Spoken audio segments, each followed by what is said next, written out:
Good afternoon to our lovely listeners, and welcome back to our TWW Talks podcast series.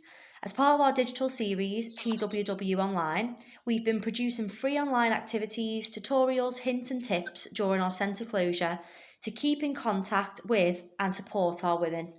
This week is Mental Health Awareness Week 2021, and we know the importance of talking, opening up about our thoughts and feelings, and normalising chat around mental health to reduce stigma, but ultimately to open up support. Just some figures really for some food for thought. 1 in 5 women have a mental health issue with overlapping social and economic difficulties that we know often contribute to a woman's poor mental health, with so many life stresses and often traumas as well.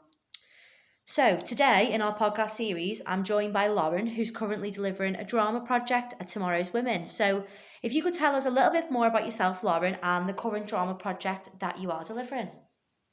Yes, my name's Lauren Hughes and I'm studying Applied Theatre and Community Drama in my final year at LIPA, the Liverpool Institute for Performing Arts. And as part of my final year of my course, I have to run a project out in the community. So I've been working with a few women from Tomorrow's Women in weekly sessions, and we've been looking at different pressures that women face in terms of their appearance and just also kind of more general pressures in society, and looking at the impact of the media on body image. And so we're using the story of Alice in Wonderland and adapting this story in order to make a virtual storybook that highlights some of these issues around body image. And this will be shared at a final performative event in a few weeks' time. Excellent. I think we know that sort of through performance and drama, a lot of the women that we work with are able to express themselves in a different way. And so it's great that you're using a sort of very commonly known sort of children's story and turning that into something a little bit more relevant to the topic and to the time really as well. So obviously, like I say, it's Mental Health Awareness Week, and body image, like you've just said there, Lauren, and, self-esteem, eating disorders and those sort of related issues are obviously particularly pertinent to women, especially younger women.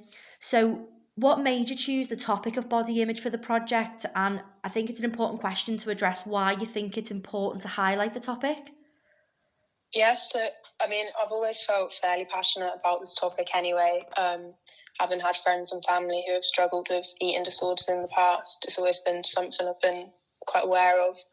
And although there is a lot of influences on body image and eating disorders, I'm particularly interested in the impact of the media, which is why I chose to specifically look at that for this project. Because I think even from my own experiences as well, I've definitely been impacted by the media, and even from such a young age internalised this kind of idea that you do have to be slim or skinny in order to be beautiful or look or to be happy, really, which is obviously not the case. Yeah. It's a very Western ideology, isn't it? I think. Yeah, definitely. I think as I've got a little bit older, I've kind of become a bit more aware of the fact that that is just a standard that is promoted in the media, and that's not actually true. Yeah. However, I do just remember feeling kind of so desperate almost to look that certain way, and it did really make me hate myself at points, and I'm sure that's such a common experience for a lot of women, whether it's in terms of weight or just more general things to do with their appearance.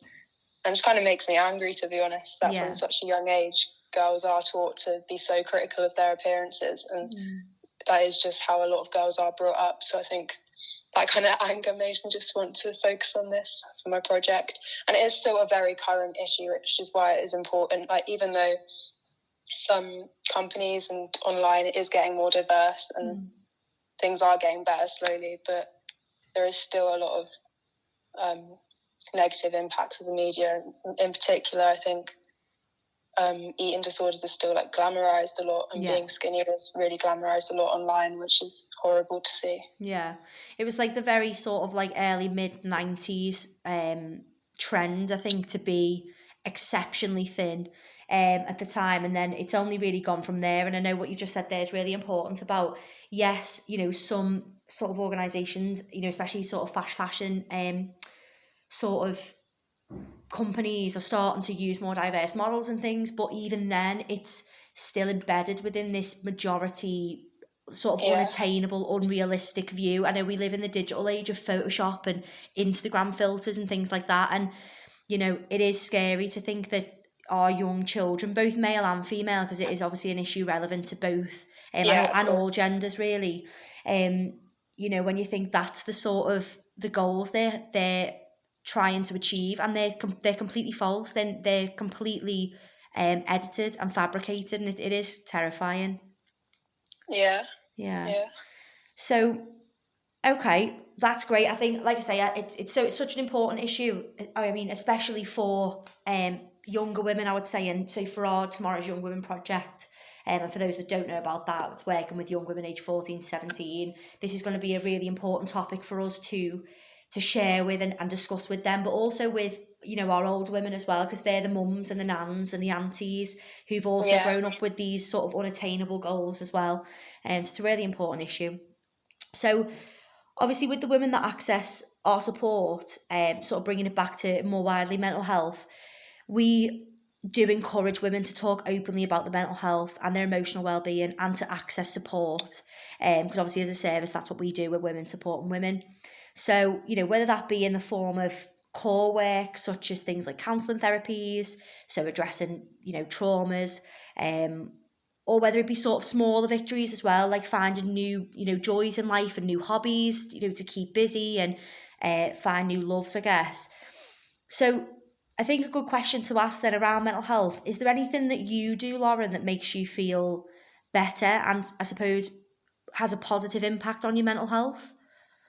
I think, well, I agree with basically everything you just said there, really. But so yeah, talking to friends, I think, is very important. I think when you talk to people and realise that they're actually going through maybe very similar stuff, it does become a lot easier, because it's not. You're then talking to people who do actually completely understand where you're coming from. Yeah. And chances are, some people, you know, probably are going through similar things. Yeah. And may not want to talk about it either. I think, like you said about hobbies and trying new things and focusing your energy on different things definitely does help. Yeah. In terms of, I know obviously speaking a little bit more general as well, but in terms of body image, I think that still does come under mental health. One thing that I found that really helped was just kind of diversifying who I do follow on social media and following a lot more body positive accounts and accounts that promote good mental health, instead of like influencers that promote obviously like toxic diets or just just diversifying who you follow as well, in terms of lots of different ethnicities and body shapes and body sizes, does kind of make you appreciate lots of different people instead of striving for one ideal. Yeah, I think that's something that I know, sort of when you follow social media like Instagram, that's something I know a lot of people that I follow on Instagram, they have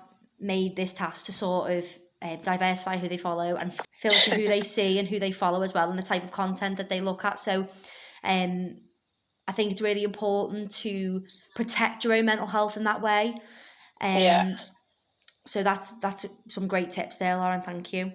So again, more widely, I guess, so from your point of view, why do you think it's important for women, and I think, like I said, especially younger women, because they're our future generation, to talk about their mental health, because it is something that's been a taboo subject really for many, many years, and that we are making progress. Yeah. I mean, talking from my own experience when I was young, obviously I'm still fairly young, but when I was more of a teenager, I always really hated talking about anything that I was upset over or anything that I was going through emotionally or mentally. And I think the reason for that was because I really didn't like the fact that women were labelled as over emotional or over dramatic, and I really wanted to like not be categorised as that. Yeah. Which is obviously just doesn't make, it's just, that's such a toxic label to even use. It's literally just being used to like shame women for actually showing their emotions, and that's obviously rooted in kind of like patriarchal ideals of men not wanting to talk about their emotions, which is obviously a whole nother issue. Yeah.